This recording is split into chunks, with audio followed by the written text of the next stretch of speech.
Hey guys, my name is Eli, and I'm a full-time reseller on MERCARI, Facebook Marketplace, and eBay. I spend my days searching rummage sales, thrift stores, and abandoned storage units for products that I can flip on online websites to make profit and get money in my pocket. This channel provides a first-hand look of my journey as a reseller, and it's going to provide tips and tricks for you guys so that you can start selling like a pro.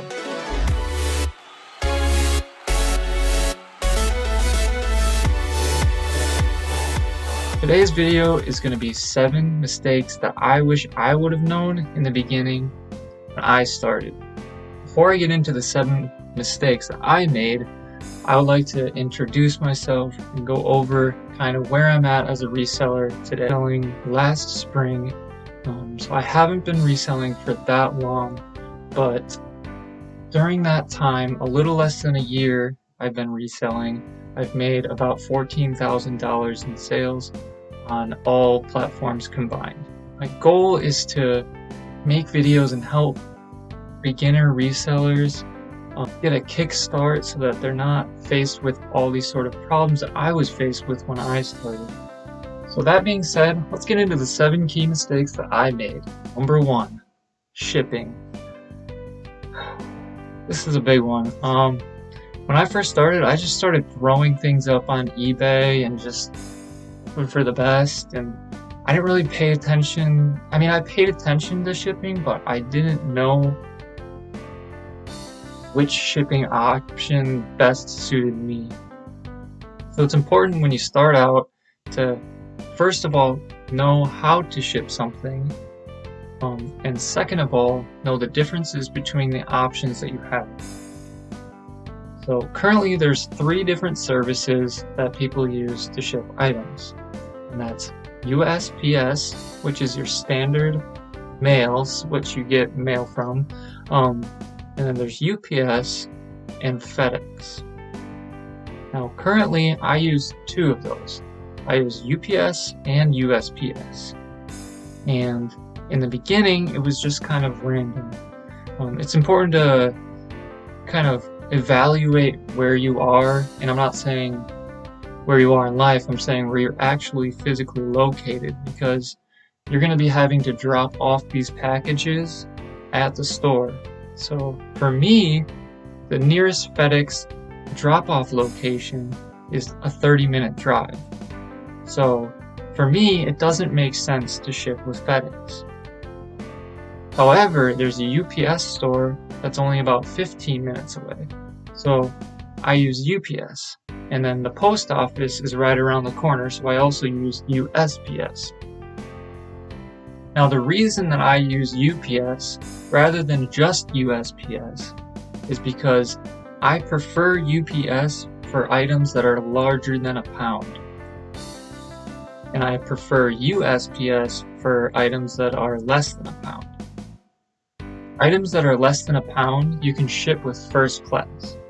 Now first class is an option for USPS. This is your normal post office, alright? And so anything less than a pound, I just put in a bubble mailer I have up there, and I ship them first class because that's easiest for me. Now items over a pound for USPS would be considered priority mail. And I don't currently use priority mail because I don't like how it's set up. And you guys can go in and look at all the different rules for priority mail and determine whether or not it's something that benefit you. But currently I use UPS ground because I like to reuse boxes and stuff, and they're just a little bit less strict on what you can have on your boxes. So that's kind of why I use UPS. It doesn't really matter what you use. I guess the point I'm getting at is make sure you understand which one that you want to use before you just start randomly clicking. Number 2 is organization/storage. One thing I didn't realize when I was starting is just how much stuff you accumulate. You know, that's the whole point of reselling, is to have a bunch of stuff so that you can constantly be selling stuff, so that you can constantly be having that money flow in. But what you don't realize is this stuff takes up a lot of room. And if you're not an organized person, like I was not an organized person. It's going to be really difficult if you don't have a plan on where you're going to store this stuff. Also, when you sell something, if you're not organized, it's going to be a mess trying to find those products. So I kind of wish I would have set up my office how it is now when I started, because it would have made things just go that much smoother. I mean, now I have a shoe rack, so I put all my shoes on there.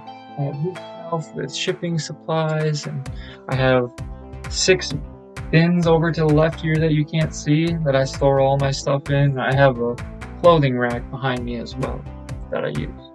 So it's important when you're starting off to just kind of have a plan on where you're going to store this stuff and stay organized. Otherwise, it's going to make you go crazy. Number 3 is I wish I would have had caffeine. No, I'm kidding. Alright, so number 3. Number 3 is fees. Now, for some reason, fees tend to scare away a lot of sellers, and I'm not sure why, because realistically the most any platform takes is about 13%. So just, I mean, this is kind of a common sense one, just accumulate that 13% into your sales cost, because you don't want to be surprised with those fees and then you're hardly making any money because you didn't take account for those fees.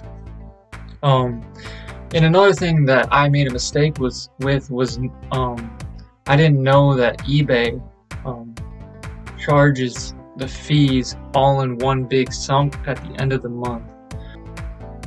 If you're like me and you aren't responsible enough, it's gonna really hurt you if you don't stay on top of those payments. Now, you can pay the fees whenever you want. You can pay them every day if you want, but eBay at the end of the month is going to force you to pay all of those fees.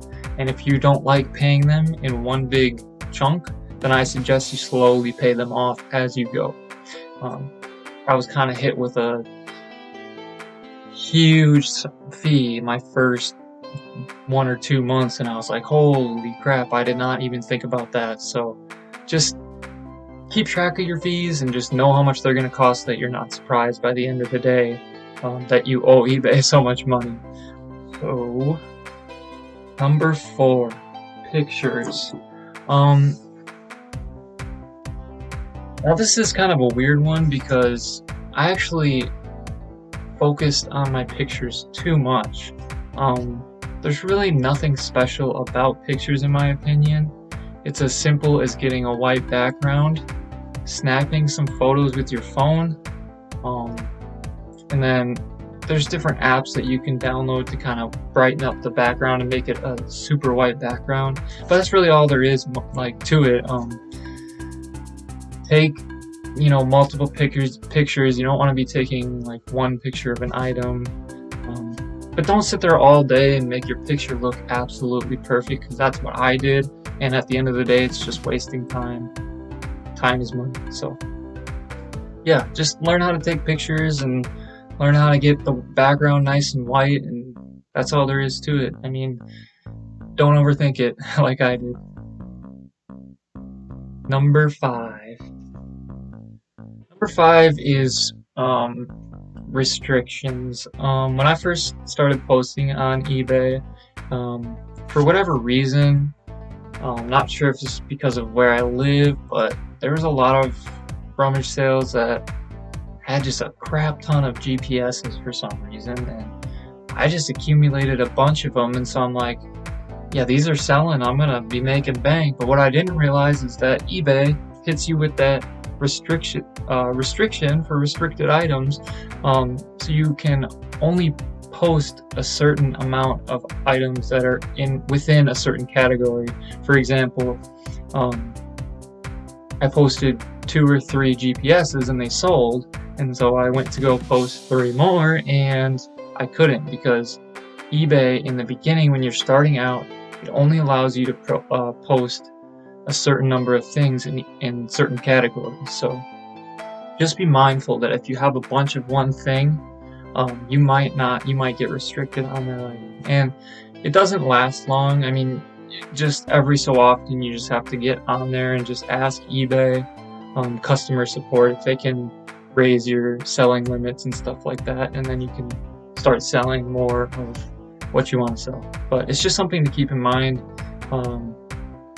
There are going to be restrictions when you start out, so just get through those restrictions, get through that, you know, beginning stages where all your money's being held in PayPal, and just fight through that. And I promise that once you get out of that, it's a lot easier. There's no restrictions, money's coming in steady.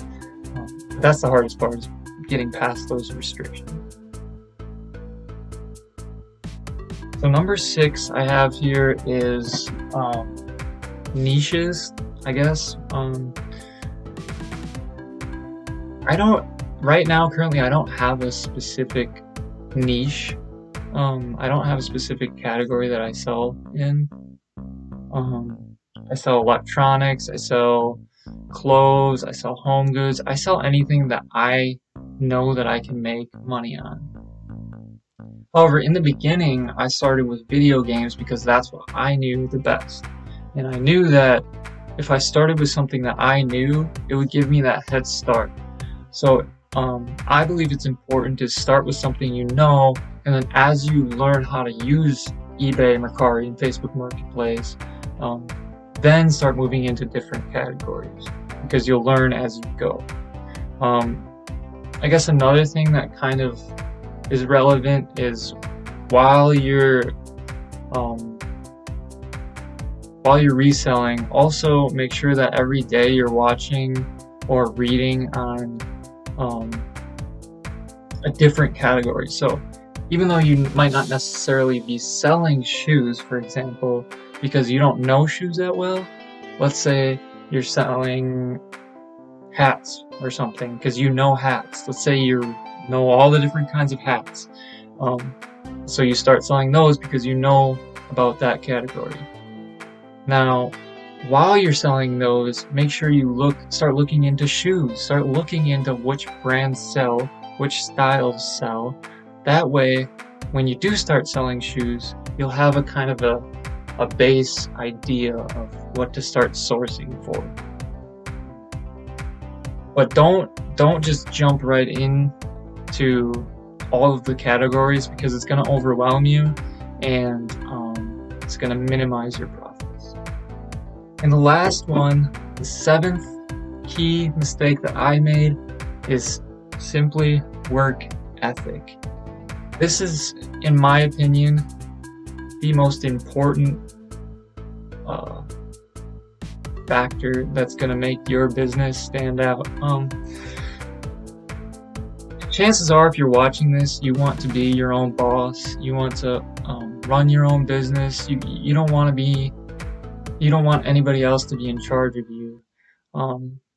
But that being said, it's important to understand what that means and what that's going to entail for you. Nobody's going to wake you up in the morning and force you to go to work. Nobody's going to be on you about listing and shipping on time and organization and sourcing. And nobody's going to be on you. So you have to make your own schedule, and it's important. It's super important to stick with that schedule, because otherwise, this is the type of business where when one thing starts going south, it accumulates fast. So you got to stay on top of things, because you are going to be your own boss, and it's important to make sure that you know good work ethic before you do that. And just make sure you're putting time in every day, and just you're not going to fail if you put time in every day, because you're going to learn every day on how to become better. And that's why that's the most important thing I have. Yeah, so that was my 7 mistakes that I made that I wish I would have known before I started. I hope this helps somebody, and yeah, I plan on making more future videos about reselling in general and just kind of taking you guys along this journey with me as I grow and as you guys grow as well. So be looking forward to rummage sale videos, thrift store videos, and storage unit videos, and yeah, it's happy hunting, everybody. Peace.